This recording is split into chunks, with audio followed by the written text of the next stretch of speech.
Hello, everybody. I'm Monica, and today I would like to share the summary on inquiry paper with title Strategic Planning in an Organization.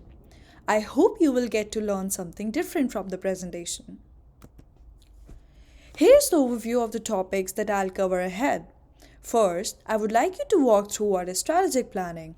Next, we'll look into how open system model and strategic planning are related. Further, we'll have a quick look into the importance of strategic planning, how to execute it, and challenges faced. Next would be the SWOT analysis tool, its use, and then a quick reflection. Strategic planning. As you hear this term, what is the first thing that came to your mind? I can assure it will be a variety. Let me share something interesting with you. According to Wheeler in his article, strategic planning is amongst the widely used and perhaps among the most abused management terminology in the modern day business. Is it? Though hundreds of books are written on this subject, it's not that simple. So, what exactly strategic planning is? It is a process to determine the direction and allocate resources to pursue a plan by creating a roadmap to achieve goals. Goals that are SMART. Wait, what is that? Specific, measurable, attainable, realistic, and time bound.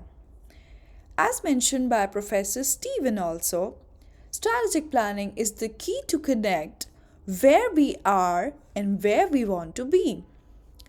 The goals define where the organization wants to go, strategy defines how it will get there. It's all about making a series of unique decisions to get a particular goal from a starting point. Although its use began in military, the early non-military use of strategic planning was primarily in the private sector. However, its use in the public and non-profit sectors has increased substantially, and there are now several good sources of information on performing strategic planning in these sectors. Open system model. By now, you all must be aware of this term. Let's have a quick look.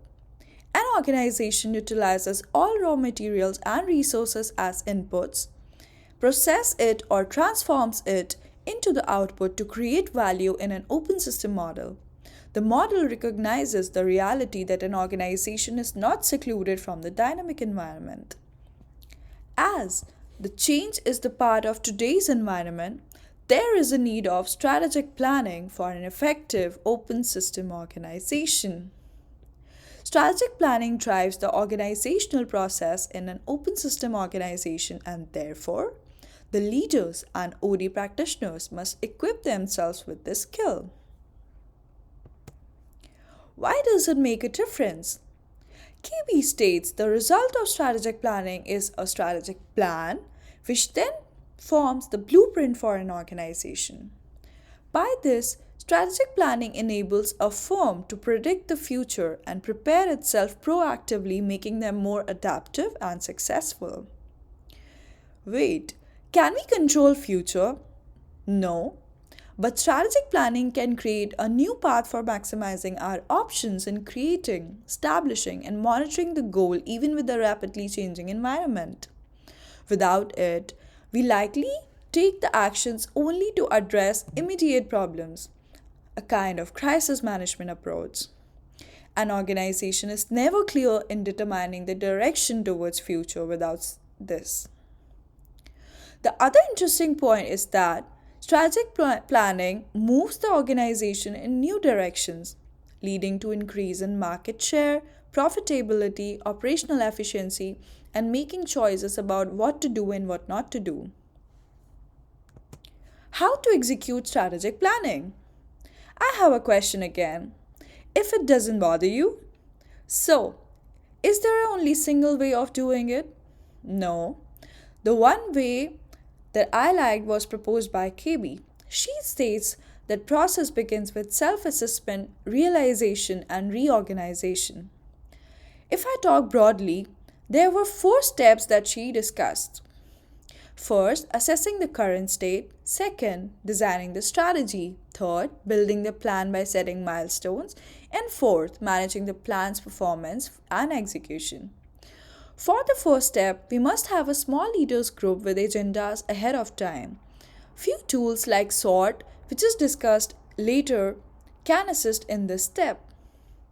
Second step starts with developing a mission statement. This provides the foundation for the entire process. How to articulate your mission is a productive experience.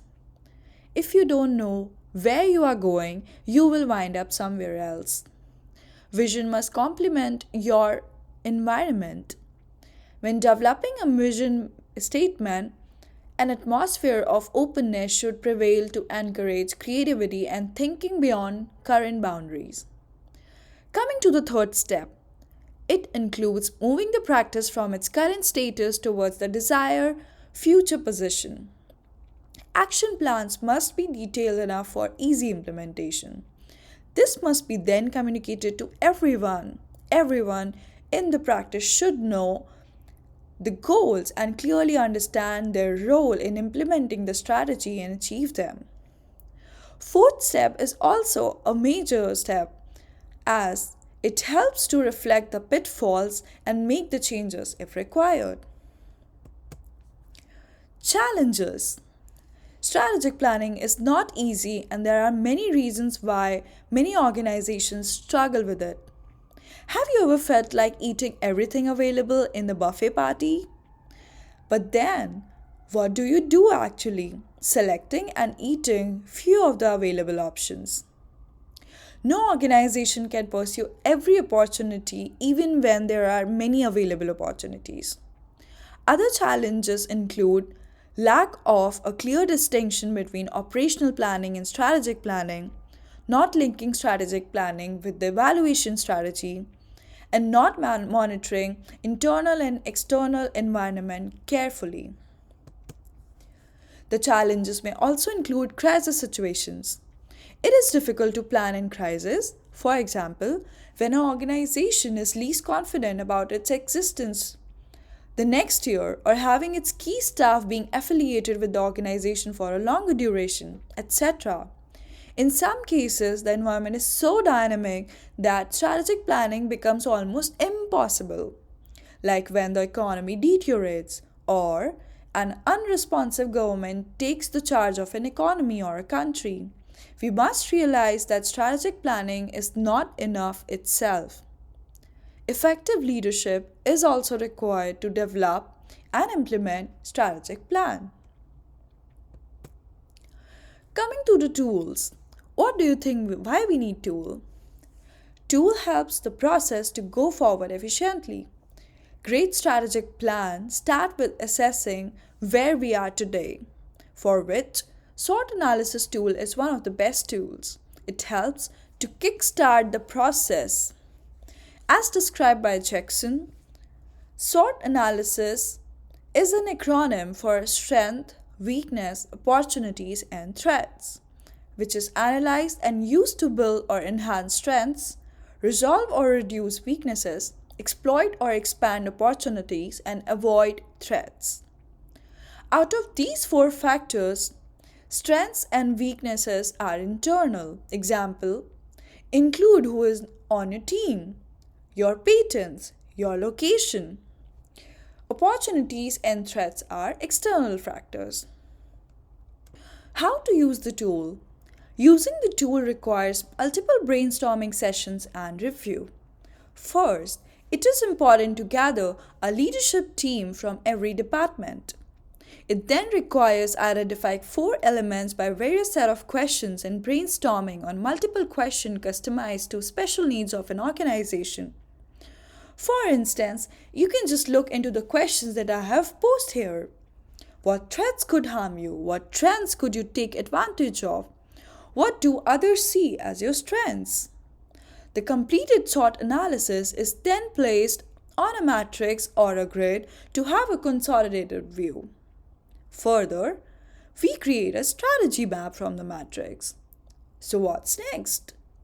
Yes, we can actually transition from SWOT to frame a strategy. So we have four possible strategy approaches once our analysis is compiled. First is the leverage strategy.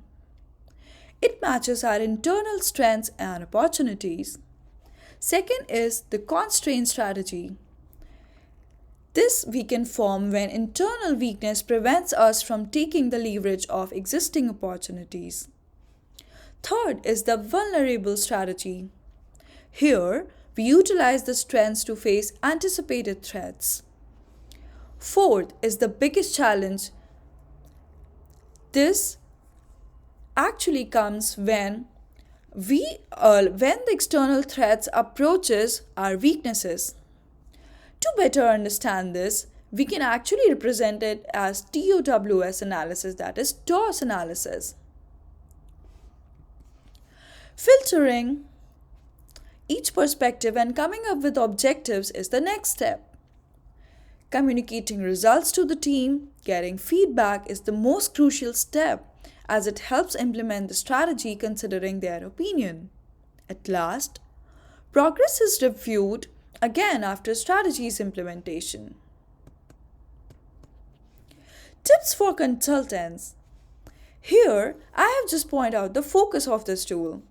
To understand the current standing, evaluate all company facets, suggest the ways to mitigate any threats, bridge the gap in weaknesses, and leverage the opportunities or strengths is the focus. When to use the tool? You can use the tool at the beginning of the strategic planning process, during the strategy refresh, and to assess situations urgently in crisis. What do you think are the limitations of this tool? It doesn't consider any kind of control. It is also difficult to identify the elements of intelligence. The holistic view of an external perspective, having the right people, and understanding the four factors is not always the same. We considering strength can be different for the other person. Recommendation. It can be used at all the levels, whether it be an organization or an individual. Every organization is now transforming and will continue to do so. I am now at a better place to take decisions in an organization and I feel happy about it. It also helped me to become a better professional. I am now more confident to address the complex organizational issues after diving deeper into the topic. Everything I studied was very relatable, and I have already started applying them to my current organization. And this is what I consider growth. I also feel that I'm better equipped technically and in terms of skills, whether it be my writing skills, art to write paper, new management tools, which I think are designed to prevail in a 21st century context. I'm sure that I have a better grip in US education now. Thank you so much. All the best for your future learning. And thank you for your patience.